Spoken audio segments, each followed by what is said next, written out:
La troisième habitude est celle de la générosité.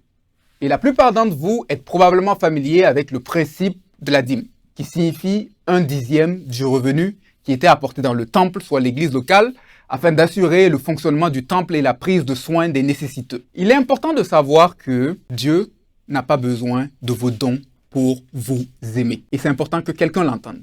Dieu n'a pas besoin de vos dons pour vous aimer. Pourquoi?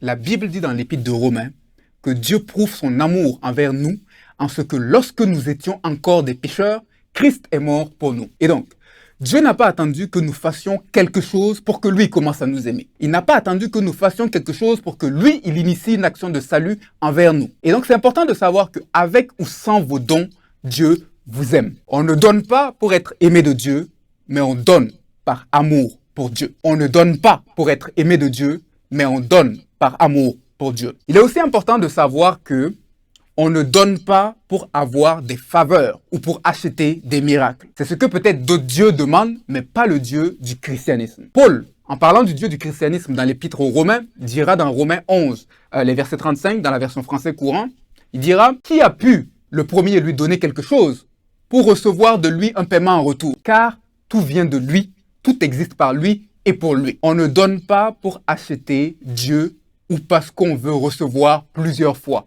Sème une Toyota et reçoit une Mercedes. Il y a une bénédiction associée à la générosité, mais cette bénédiction est une conséquence de l'obéissance. Elle n'est pas la raison d'être de la générosité, mais elle est une conséquence. Donc, on n'est pas généreux afin d'avoir en retour quelque chose, mais on est généreux parce qu'on aime Dieu et qu'on s'offre en premier en lui, en réponse à ce que lui, il a fait en premier pour nous.